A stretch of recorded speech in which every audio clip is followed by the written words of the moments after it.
রাজ্যসভার অধিবেশনে একেবারে ধুন্ধুমার কাণ্ড। দুই সাংসদের তীব্র কথা কাটাকাটিতে বুধবার ৮ ঘন্টার জন্য মুলতবি করতে হলো অধিবেশন। এমন পরিস্থিতি অবশ্য সংসদে নতুন নয়, তবে এই বর্ষাকালীন রাজ্যসভার অধিবেশনে এমন ঘটনা নিয়ে প্রবল আলোচনা চলছে। কারণ যিনি বক্তব্য রাখছিলেন তিনি তৃণমূলের সাংসদ কাকলি ঘোষ দস্তিদার, আর যিনি প্রতিবাদে সোচ্চার হয়েছিলেন, এক কথায় যাকে বলে ঝগড়ায় জড়িয়েছেন, তিনি বিজেপির সাংসদ সৌমিত্র খাঁ। কাকলির মণিপুর নিয়ে বক্তব্য পেশের সময় সৌমিত্র পাল্টা সওয়াল করেন, আরজিকর কাণ্ড হলো কি করে, আর তাতেই তুলকালাম শুরু। ধুন্ধুমার লড়াই লেগে যায় উপস্থিত তৃণমূল সাংসদ ও বিজেপি সাংসদদের মধ্যে, যে কারণে বাধ্য হয়ে অধিবেশন মুলতবি করতে হয়। মণিপুরের পরিস্থিতি এখনো অগ্নিগর্ভ। রাজ্যসভার অধিবেশনে রাষ্ট্রপতি শাসনের মেয়াদ বাড়ানোর জন্য একটি আইনগত প্রস্তাব নিয়ে আলোচনা চলছিল। তখনই মণিপুর ঘিরে কাকলির মন্তব্য নিয়ে সরব হন সৌমিত্র খাঁ এবং উপস্থিত বাংলার বিজেপি সাংসদরা। পরিস্থিতি এতটাই নিয়ন্ত্রণের বাইরে চলে যায়, সভাপতিত্বকারী শৈলজা কুমারী তৃণমূল বিজেপি সাংসদদের শান্ত করার চেষ্টা করেন।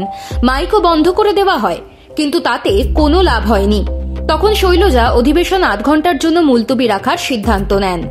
কেন এমন পরিস্থিতি তৈরি হলো? কি এমন বলেছিলেন কাকলি যে তার প্রতিবাদ করতে ঝাঁপিয়ে পড়লেন সৌমিত্র?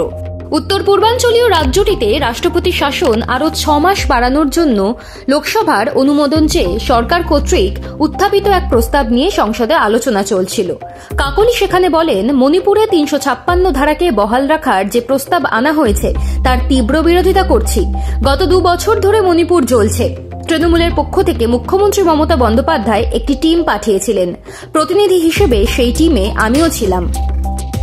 সেখানকার মানুষের দুরবস্থা নিজের চোখে দেখেছি।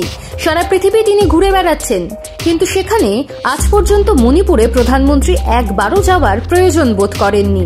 রাষ্ট্রপতি শাসন কোনো সমাধান নয়, কেন্দ্রীয় সরকারের ব্যর্থতাই এর মধ্যে দিয়ে উঠে এসেছে। কাকলির এই মন্তব্যের পরই ঝড় বইতে শুরু করে। সৌমিত্র খাঁ সহ এক ঝাঁক বিজেপি সাংসদ এ নিয়ে তীব্র প্রতিবাদ শুরু করে দেন। স্লোগান পাল্টা স্লোগানে সরগরম হয়ে যায় সভাকক্ষ। বিজেপির সাংসদরা যেমন প্রতিবাদ শুরু করেন, তৃণমূলীরাও পাল্টা দেন। তখনই সৌমিত্র তোলেন আরজিকরের প্রসঙ্গ। সৌমিত্র নিজের বক্তব্য তুলে ধরতে গিয়ে বলেন, রাজ্যসভায় প্রতিদিন নাটক চলছে, আর সেই নাটক করছে তৃণমূল। বাংলায় মহিলাদের সম্মান নেই, তাদের দিনের পর দিন নানান অপ্রীতিকর ঘটনার মুখে পড়তে হচ্ছে, আর এরা রাজ্যসভার অধিবেশনে এসে নাটক করছে। আমি চাই ভোটে কেউ যদি রাজনৈতিক কারণে মারা যায় তাদের চাকরি দিতে হবে।